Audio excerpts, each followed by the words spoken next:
الحمدللہ رب العالمین والصلاة والسلام علی سید الانبیاء والمرسلین اما بعد فاعوذ باللہ من الشیطان الرجیم بسم اللہ الرحمن الرحیم اہدنا الصراط المستقیم صدق اللہ مولانا العظیم وصدق رسولہ النبی الکریم الامین ونحن علی ذلک لمن الشاہدین والشاکرین والحمدللہ رب العالمین۔ نماز جنازہ میں سورۃ فاتحہ کی شرعی حیثیت جو کہ کل سبق پڑھا تھا لیکن ٹائم کی قلت کی وجہ سے ادھورا رہ گیا تھا، آج اس کو پورا کرتے ہیں۔ گویا ایسے سمجھیں کہ اس مسئلہ کی حصہ دوم یا قسط دوم بنا لی جائے۔ نماز جنازہ میں سورۃ فاتحہ کی شرعی حیثیت حصہ دوم۔ آج تاکہ اس مسئلہ کو مکمل طور پر کیا جائے تاکہ پھر دوبارہ اس پر بحث کرنے کی ضرورت نہ پڑے۔ ایک بات یاد رکھیے گا کہ کل کے سبق میں ہم نے جائزہ لیا تھا، نبی اکرم صلی اللہ تعالی علیہ وسلم کے فرمان مبارک بھی بیان کیے تھے، اور جناب علی مرکز اسلام مدینہ منورہ میں جو مفتیان کرام تھے ان کے فتاوی جات بھی بیان کیے تھے، اور دارالاسلام مکہ مکرمہ کے جو مفتیان کرام تھے صحابہ تابعین میں سے ان کے فتاوی جات بھی بیان کیے تھے۔ دارالاسلام کوفہ جب تھا تو اس وقت بھی جہاں وہ مفتی رہتے تھے ان کے مفتیان کرام اور تابعین کے فتاوی جات بھی پیش کیے۔ پھر بصرہ سے لے کر یمن تک ہم نے بیان کیے تھے ان مسائل کو۔ آج الحمدللہ ہم نے جس سبق کو لینا ہے اسی سبق کو آگے چلتے ہیں۔ سب سے پہلے حضرت ابو وائل رضی اللہ تعالیٰ عنہ کا فرمان مبارک بیان کرتے ہیں۔ حضرت ابو وائل رضی اللہ تعالیٰ عنہ آپ فرماتے ہیں کہ نبی اکرم صلی اللہ تعالیٰ علیہ وسلم کے زمانہ مبارک میں جنازے کی 7 یعنی نماز جنازہ کی 7 تکبیریں بھی کہی جاتی تھیں، 6 بھی حضور فرماتے تھے، 5 بھی فرماتے تھے، اور 4 تکبیروں سے بھی نماز جنازہ ہوتی رہی۔ حضرت عمر فاروق رضی اللہ تعالیٰ عنہ کے دور مبارک میں اس کو 4 تکبیروں پر ہی منحصر کیا گیا، جیسا کہ بہقی میں جلد 4 صفحہ نمبر 37 پر ہے۔ فجامع عمر الناس علی 4 کاطوال الصلاۃ، یعنی حضرت عمر نے سب کو 4 تکبیروں پر جمع فرمایا، کیونکہ بڑی نماز کی رکعتیں ہی 4 ہیں۔ حضرت عمر فاروق رضی اللہ تعالیٰ عنہ نے فرمایا کہ جو ہم نمازیں پڑھتے ہیں، کوئی نماز 2 رکعت ہے، کوئی نماز 3 رکعت ہے، کوئی 4 رکعت ہے، اور ایک سلام سے 4 رکعت سے زیادہ کوئی فرض نماز نہیں ہے۔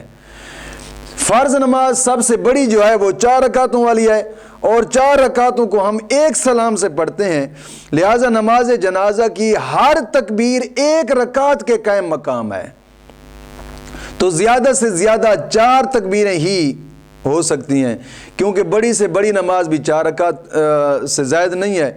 تو اس حدیث سے معلوم ہوا کہ تمام صحابہ نماز جنازہ کی تکبیرات کو نماز جو فرض نمازیں ہیں، فرض نمازوں کی رکعات پر قائم مقام جانتے تھے۔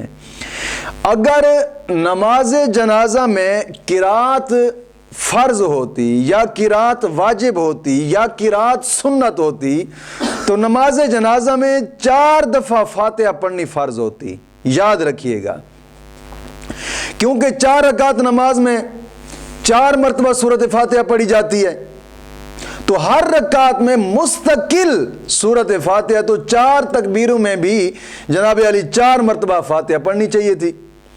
لیکن سوائے ابن حزم بولیں اسے یا ابن حزم بولیں یا ابن حزم بولیں، پوری امت میں کوئی شخص بھی جنازہ میں 4 مرتبہ سورۃ فاتحہ کی فرضیت کا قائل نہیں ہے سوائے اس شخص کے پوری کائنات میں۔ تو اس سے معلوم ہوا کہ جو لوگ فاتحہ پڑھتے ہیں وہ اس کو قرات کی نیت سے بالکل نہیں پڑھتے، ثنا کی نیت سے پڑھتے تھے، کیونکہ 4 رکعت نماز میں قرات 4 مرتبہ ہوتی ہے اور ثنا 1 مرتبہ 4 رکعت میں۔ جس کسی نے بھی صرف 1 مرتبہ سورۃ فاتحہ پڑھی وہ ثنا ہی کی نیت سے پڑھی ہے، قرات کی نیت سے اس نے سورۃ فاتحہ نہیں پڑھی۔ یہ شخص جو تھا اس کے علاوہ پوری کائنات میں کسی نے بھی جناب علی 4 مرتبہ کی فرضیت کا کوئی بندہ بھی قائل نہیں ہے پوری کائنات میں۔ اب کیا بنیت ثنا سورۃ فاتحہ پڑھ لینی چاہیے یا نہیں پڑھنی چاہیے؟ لیکن اس بات کو یاد رکھیے گا کہ ہمارے مسلک کے حنفی میں اصل ثنا جو ہے نا سبحانک اللہم ہی ہے، جو ہر نماز میں بطور ثنا پڑھی جاتی ہے۔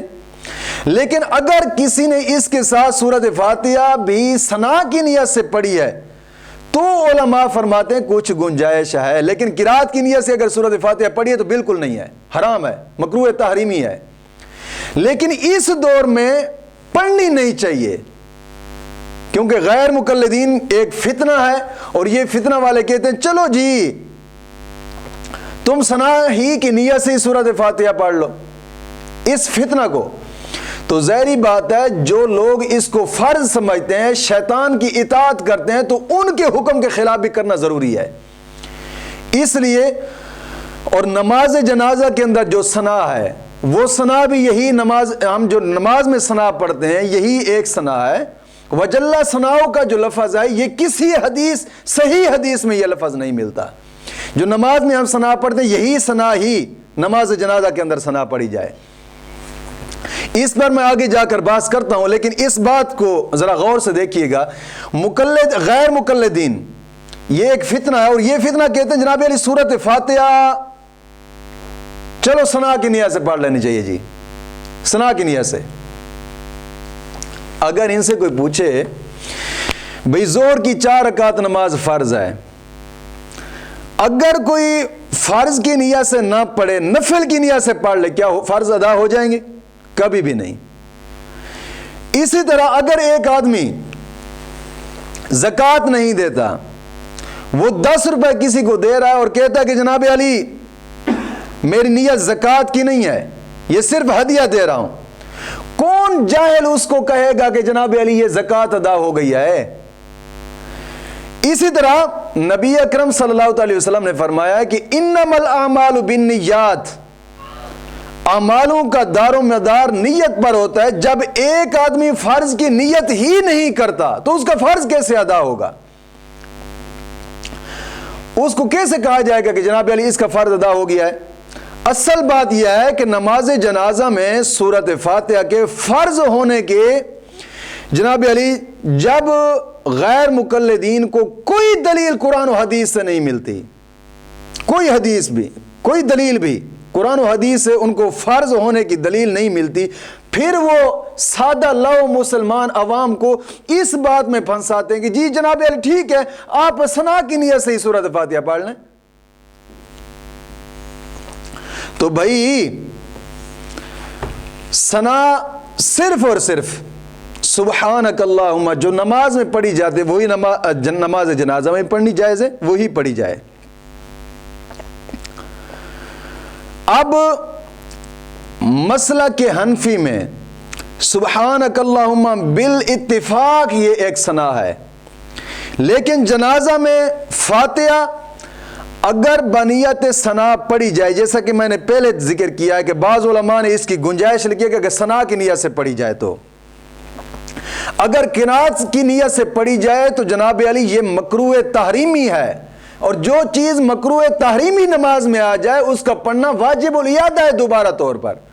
تو قرات کی نیت سے سورۃ فاتحہ کا نماز جنازہ میں پڑھنا یہ مکروہ تحریمی ہے، کیونکہ عوام کے لیے اس باریک مسئلہ کا لحاظ رکھنا مشکل ہے۔ نبی اکرم صلی اللہ تعالی علیہ وسلم کا فرمان مبارک ہے، دع ما یریبک الی ما یریبک، یعنی مشکوک چیز کو چھوڑ کر غیر مشکوک چیز پر عمل کرو تو فاتحہ پڑھنے میں مکروہ تحریمی ہونے کی وجہ سے گناہ کا خطرہ ہے، گناہ کا خطرہ موجود ہے۔ تو سبحانک اللہم پڑھنے میں کوئی خطرہ نہیں ہے، لہٰذا سورۃ فاتحہ سے پرہیز ہی بہتر ہے، صرف سبحانک اللہم ہی پڑھی جائے۔ اور دوسری بات یہ ہے کہ غیر مقلدین فاتحہ کو بلا دلیل فرض جانتے ہیں، بغیر دلیل کے وہ فرض قرار دے رہے ہیں۔ وہ کہتے ہیں کہ جناب علی سورۃ فاتحہ پڑھنی فرض ہے نماز جنازہ میں، بغیر دلیل شریعت کے، کوئی شریعت میں ان کو دلیل نہیں ملتی۔ تو بغیر دلیل کے سورۃ فاتحہ کو نماز میں فرض قرار دینا یہ شیطان کی اطاعت ہے، تو شیطان کا حصہ شامل کرنا ہے۔ تو جب غیر مقلدین اپنی نماز میں شیطان کا حصہ داخل کر چکے تو اب فاتحہ کسی نیت سے بھی پڑھیں تو اسے شیطان کی تائیدی ہوگی، تو اس لیے اس سے پرہیز کرنا بہت ضروری ہے۔ اب غیر مقلدین کے جو دلائل ہیں اس بات کے اوپر، اب ان کو بھی ذرا غور سے سمجھ لینا چاہیے تاکہ مسئلہ وضاحت کے ساتھ آپ لوگوں کو مزید سمجھ آ جائے گا، کیونکہ کل کی قسط میں، کل کے حصہ میں جو میں نے بیان کیے تھے نماز جنازہ میں سورۃ فاتحہ کی شرعی حیثیت، تو اس حصہ میں یہ ان کے دلائل نہیں آئے تھے جو آج بیان کرتا ہوں۔ غیر مقلدین کا دعویٰ ہے کہ نماز جنازہ میں سورۃ فاتحہ پڑھنا فرض ہے، یہ ان کا دعویٰ ہے، اور اس کے بغیر یعنی سورۃ فاتحہ کے بغیر نماز جنازہ باطل ہے، یہ ان کا دعویٰ ہے۔ ظاہر ہے کہ فرضیت ثابت کرنے کے لیے دلیل قطعی الثبوت اور دلیل قطعی دلالت کا ہونا ضروری ہے۔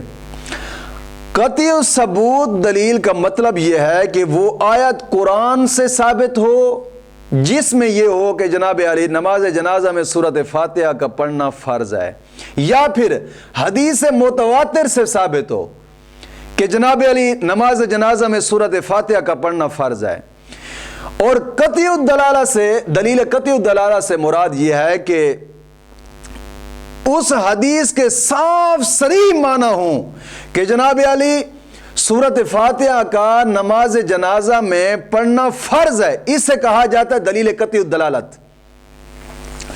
تو نماز جنازہ میں جو فاتحہ نہ پڑھے اس کی نماز باطل ہے، نماز ہوتی نہیں اور بیکار ہے۔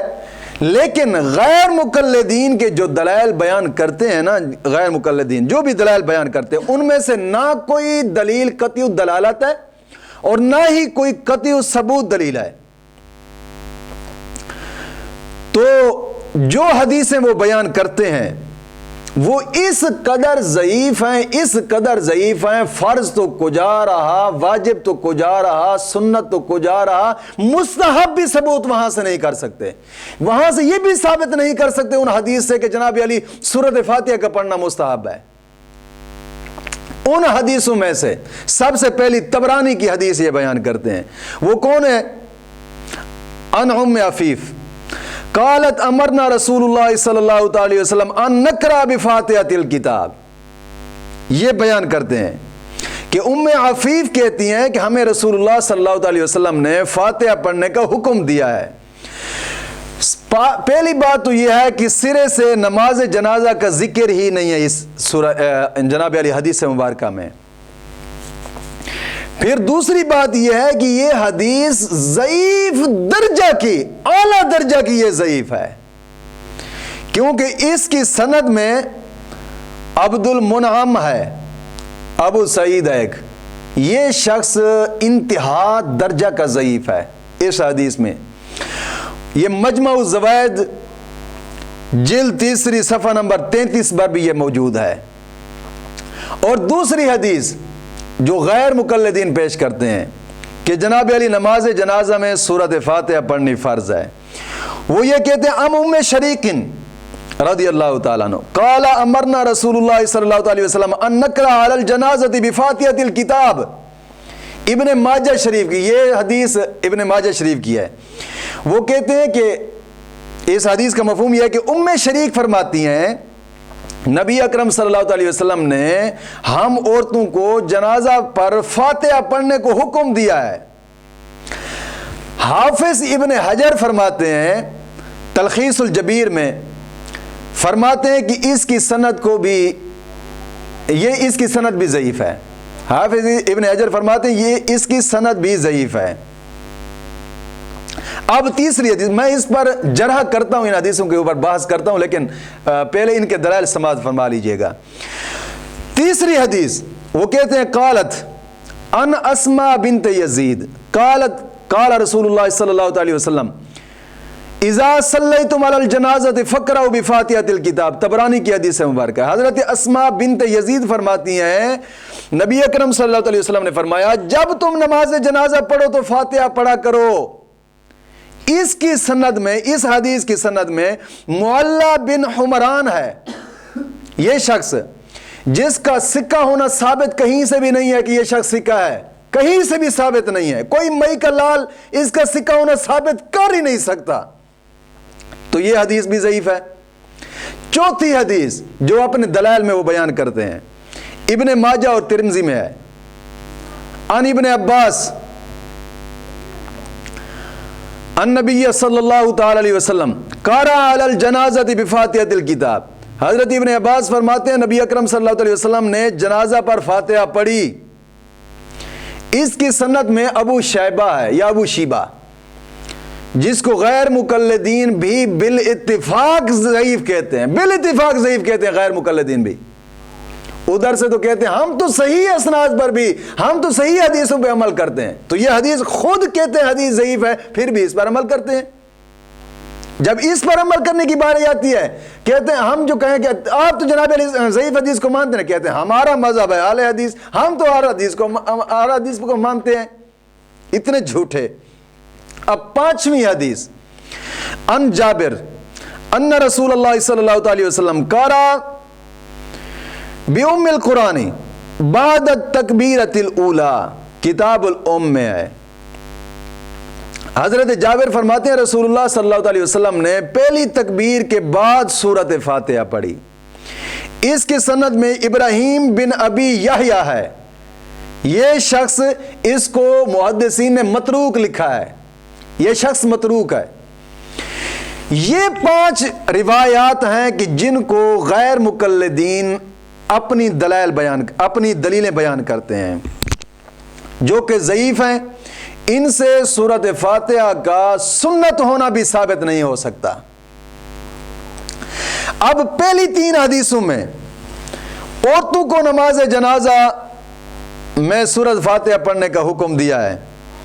اچھا، عجیب بات یہ ہے کہ عورتیں جن پر جنازہ پڑھنا فرض ہی نہیں ہے، جی عورت پر جنازہ پڑھنا فرض نہیں ہے، عورت پر نماز عید پڑھنا فرض نہیں ہے، عورت پر جمعہ پڑھنا فرض نہیں ہے. عجیب بات یہ ہے کہ حضور حکم دے رہے ہیں. اوہ شرم آنی چاہیے تم لوگوں کو. لیکن مرد جن پر جنازہ پڑھنا فرض کفایہ ہے ان کو تو ایک مرتبہ بھی سورۃ فاتحہ پڑھنے کا حکم نہیں دیا، لیکن عورتوں کو سورۃ فاتحہ پڑھنے کا حکم دیا. کہ عقل مار گئی ہے ان کی. دوسری بات یہ ہے کہ صحیح بخاری میں نہینا عن اتباع الجنائز الفاظ آ گئے صحیح بخاری میں کہ ہم عورتوں کو جنازہ پڑھنا تو کجا اس کے ساتھ جانے سے بھی روکا گیا ہے. جنازے کے ساتھ جانے سے بھی روکا گیا ہے صحیح حدیث میں، صحیح بخاری میں. تو کسی حدیث سے بھی یہ ثابت نہیں ہو سکتا کہ اس وقت عورتیں جنازہ گاہ میں جا کر جنازہ پڑھتی ہوں. یاد رکھیے گا یہ حدیثیں اس زمانہ کی ہیں کہ جس زمانہ میں عورتوں پر پردہ فرض نہیں ہوا تھا. یاد رکھیے گا.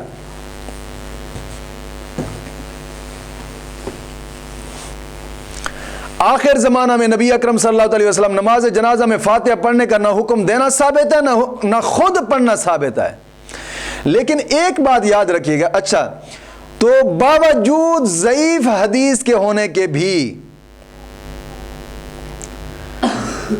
صحابہ، تابعین، تبع تابعین نماز جنازہ میں فاتحہ نہ پڑھنے سے نہ ان ضعیف روایات سے منسوخ ہونے کا یقین ہو جاتا ہے کہ جناب علی جب صحابہ نے نہیں پڑھا، نہ تابعین نے پڑھا ہے، نہ تبع تابعین نے پڑھا ہے، اب یہ کہتے ہیں جناب علی عورتوں کو حکم ہوا تھا کہ وہ سورۃ فاتحہ پڑھیں جنازہ میں۔ بات یہ ہے کہ رب کا قرآن کہتا ہے وَلَا يَضْرِبْنَ بِأَرْجُلِهِنَّ لِيُعْلَمَ مَا يُخْفِينَ مِنْ زِينَتِهِنَّ، عورت گھر کی چار دیواری میں رہے، گھر کی چار دیواری بھی تار ہے، گھر کا گیٹ بھی بند ہے، چار دیواری بھی اوپر تک ہے، عورت کو حکم دیا گیا ہے نماز جناب علی، رب کا قرآن کہتا ہے وَلَا يَضْرِبْنَ بِأَرْجُلِهِنَّ لِيُعْلَمَ مَا يُخْفِينَ مِنْ زِينَتِهِنَّ 18واں پارہ ہے۔ اللہ کا قرآن فرماتا ہے عورتیں گھر میں پازیب پہنے ہوئے ہوں تو زمین کے اوپر پیر بھی آہستہ آہستہ رکھیں، حالانکہ گھر کی چار دیواری کے اندر بند ہے، زمین کے اوپر پیر آہستہ آہستہ رکھیں، کہیں ان کے پاؤں کے جو پازیب ہیں ان کی چھنکار دیوار تک نہ جائے، کیوں ہو سکتا ہے باہر کوئی غیر مرد گزرتا اور اس کے کانوں میں جائے، جو رب ان کے پازیبوں کی آواز غیر مرد کے کانوں میں نہیں جانے دیتا، کیا وہ رب نماز جنازہ میں جانے دیتا ہے؟ شرم آنی چاہیے، قرآن کا انکار کرتے ہیں۔ ان کی پازیبوں کی آواز غیر مرد کے کانوں میں نہ جائے، وہ جنازہ پڑھنے کے لیے جناب علی سورۃ فاتحہ پڑھنے کے لیے جنازہ میں جائے، شرم نہیں آتی؟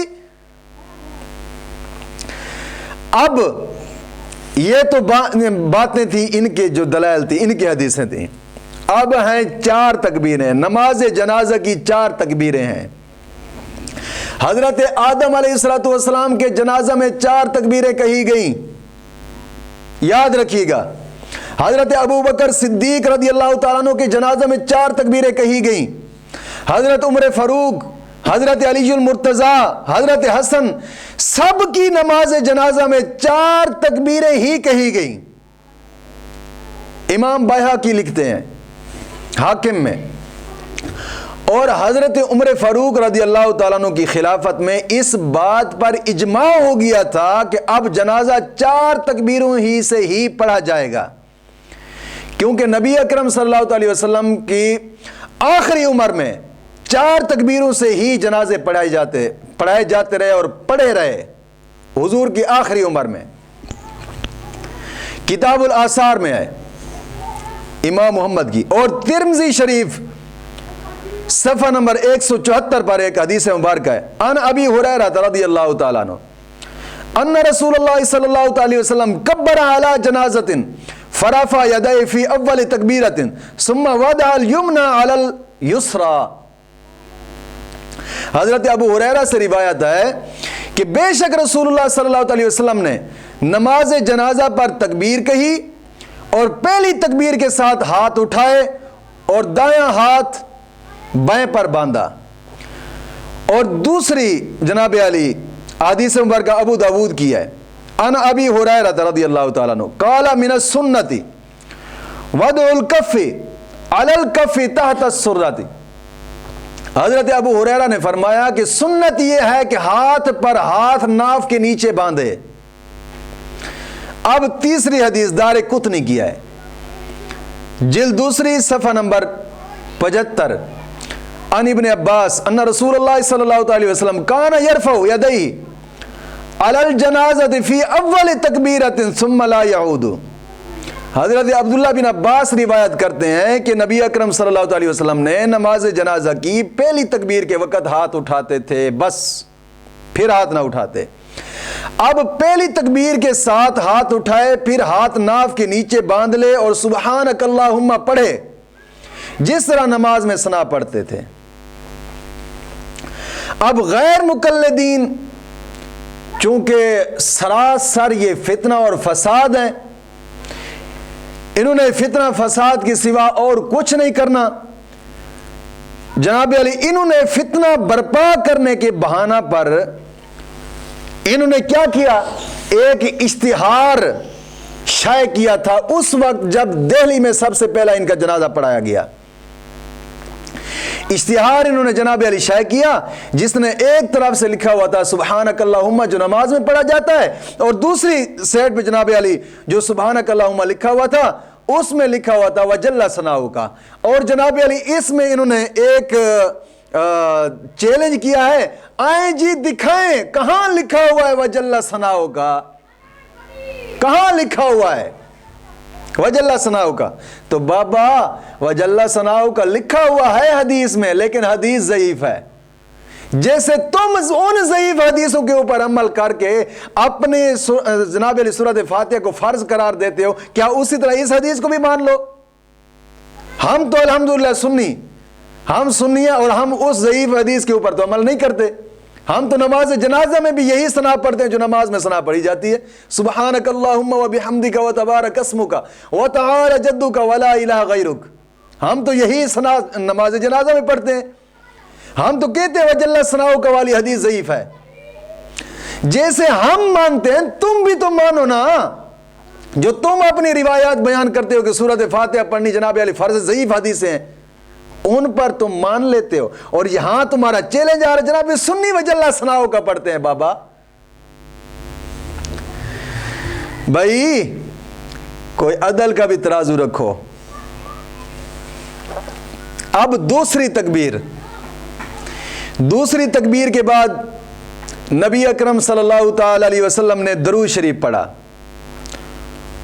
اور وہی درود شریف پڑھنا بہتر ہے جو ہم نماز میں درود پاک پڑھتے ہیں، درود ابراہیمی. نماز جنازہ میں بھی دوسری تکبیر کے بعد وہی درود پڑھنا بہتر ہے. لیکن ان فتنہ بازو نے، غیر مقلدین نے یہاں پر بھی ایک جناب علی شرارت کھڑی کی ہے. وہ کیا؟ چھوٹی چھوٹی کتابوں سے اٹھا کر نا دو لفظ، وہ ورحمت وترحمت وترحمتا، یہ الفاظ نماز جنازہ کے درود میں انہوں نے شامل کر دیے. شامل کر کے ان میں وہ کتابیں چھوٹی چھوٹی شائع ہو گئیں.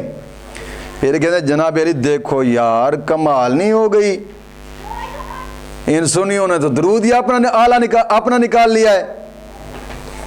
بابا جو حنفی مذہب کی معتبر کتابیں ہیں، ان مستند کتابوں سے وہ مکمل درود شریف تم دکھا دو کہ جو آقا کریم صلی اللہ تعالی علیہ وسلم نے نماز جنازہ میں پڑھا تھا. ہم تو کہتے ہیں حضور نے نماز جنازہ کے لیے کوئی ایک درود بھی مقرر نہیں کیا. کوئی بھی بندہ نماز جنازہ والا بھی درود پڑھ سکتا ہے نماز جنازہ میں. لیکن ہم سوال کرتے ہیں غیر مقلدین کہ کیا نبی اکرم صلی اللہ علیہ وسلم نے نماز جنازہ میں درود ابراہیمی کو مقرر کیا تھا؟ ہمارا یہ سوال ہے. دکھا سکتے ہیں کسی کتاب سے؟ لیکن ابن ماجہ کی حدیث مبارکہ ہے نماز جنازہ میں بہتر ہے درود ابراہیمی پڑھنا، افضل ہے، ورنہ کوئی درود بھی پڑھ سکتے ہیں. ابن ماجہ میں صفحہ نمبر 109 اور مسند احمد میں جلد 3 صفحہ نمبر 357 حدیث مبارکہ ان جابر قال ما اباح لنا رسول اللہ صلی اللہ علیہ وسلم ولا ابو بکر ولا عمر فی شیء ما اباحوا فی الصلاۃ علی المیت یعنی لم یوقت. حضرت جابر فرماتے ہیں نبی اکرم صلی اللہ علیہ وسلم، حضرت ابو بکر صدیق رضی اللہ تعالیٰ عنہ اور حضرت عمر فاروق رضی اللہ تعالیٰ عنہ نے نماز جنازہ کے لیے کوئی چیز مقرر نہیں فرمائی. جی حافظ ابن حجر نے تلخیص الجبیر میں اس حدیث کا ترجمہ یہ کیا ہے کہ رسول پاک صلی اللہ علیہ وسلم حضرت ابو بکر صدیق رضی اللہ تعالیٰ عنہ اور حضرت عمر فاروق رضی اللہ تعالیٰ عنہ نے کبھی نماز جنازہ بلند آواز سے نہیں پڑھی. تم بلند آواز سے کیوں پڑھتے ہو؟ غیر مقلدین بلند آواز سے پڑھتے ہیں. کہیں بلند آواز سے ثابت کر سکتے ہیں نماز جنازہ کا پڑھنا؟ کیونکہ غیر مقلدین کہ عناصر اربع کا جو فتویٰ ہے نا،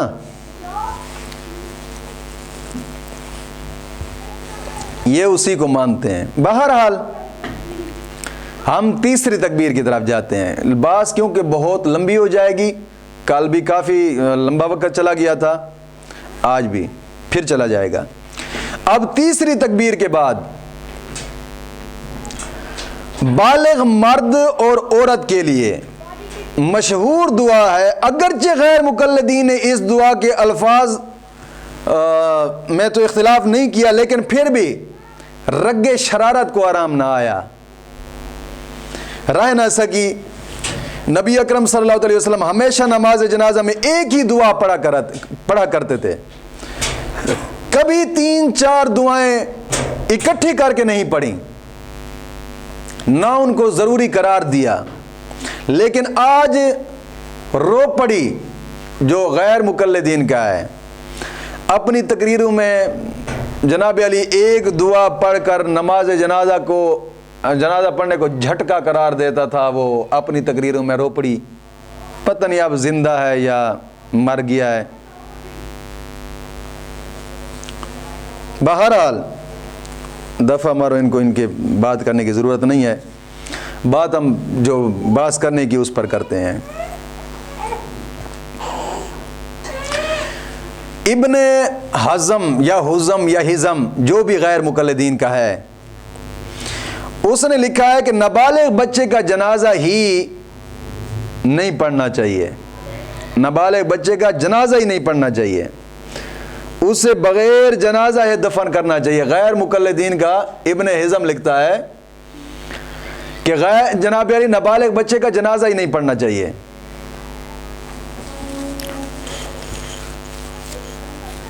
ترمذی شریف میں ایک روایت ہے، نبی اکرم صلی اللہ علیہ وسلم کا فرمان مبارک ہے، یصلی علیہ ویدعا لوالدیہ بالمغفرۃ والرحمۃ، یعنی نابالغ کی نماز جنازہ پڑھی جائے، اس کے ماں باپ کے لیے رحمت اور بخشش کی دعا کی جائے، یہ حضور کا فرمان مبارک ہے۔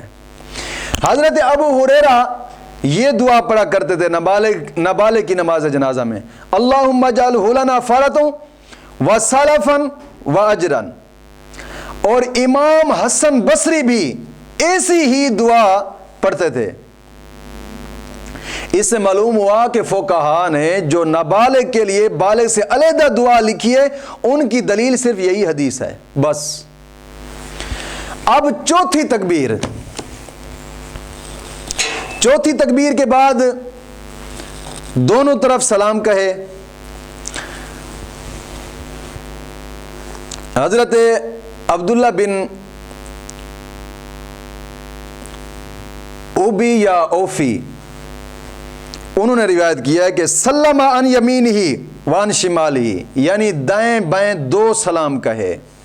حضرت عبداللہ فرماتے ہیں التسلیم علی الجنازۃ کالتسلیم فی الصلاۃ، تلخیص الکبیر جلد پہلی صفحہ نمبر 162 پہ، یعنی جنازے کا سلام نماز کے سلام کی طرح ہی ہے، دونوں طرف سلام کہا جائے، دونوں طرف ہی۔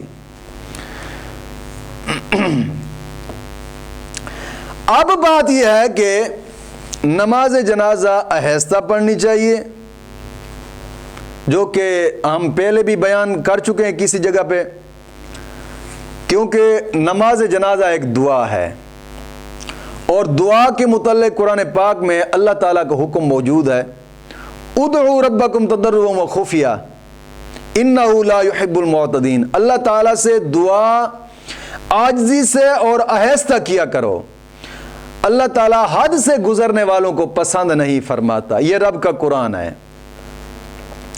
حضرت ابو امامہ فرماتے ہیں جنازہ پڑھنے کا سنت طریقہ یہ ہے سرن فی نفسہ، دل میں پڑھا جائے، اور اس بات کو فتاوی علماء حدیث، یہ اہل حدیثوں کا غیر مقلدین کا فتاوی ہے، انہوں نے بھی لکھا ہے جلد 5ویں صفحہ نمبر 147 پر، وہ بھی یہ کہتے ہیں کہ سرن فی نفسی، جناب علی نماز جنازہ کا سنت طریقہ یہ ہے کہ اس کو ایسا پڑھا جائے۔ جی وہ لکھتے ہیں کہ فتاوی علماء حدیث میں جلد 5ویں صفحہ نمبر 147 پر کہتے ہیں کہ جب کوئی صحابی من السنت قضا کہے تو وہ حدیث مرفوع ہوتی ہے۔ تو کتاب و سنت کی روشنی میں نبی اکرم صلی اللہ علیہ وسلم کے مبارک دور سے لے کر 1300 سال تک نماز جنازہ آہستہ پڑھی جاتی رہی، یہاں تک کہ آخری 13ویں صدی میں دہلی میں ایک غیر مقلد مولوی عبد الوہاب نامی ہوا، جس نے انگریزوں نے وہ سید احمد ایک شخص تھا جس کی تحریک کو فیل کرنے کے لیے اس مولوی عبد الوہاب نامی کو انہوں نے امام بنا کر کھڑا کیا، انگریزوں نے کھڑا کیا، اور جناب علی اس نے جناب علی امامت کا دعویٰ کر دیا تھا دہلی میں۔ پھر اس مولوی نے سب سے پہلی دہلی میں بلند آواز سے نماز جنازہ پڑھائی 13ویں صدی میں، سب سے پہلی نماز جنازہ بلند آواز میں دہلوی میں اس شخص نے پڑھی جب اس کو انگریزوں نے امام بنایا، اور پہلی رسم اسی نے ڈالی۔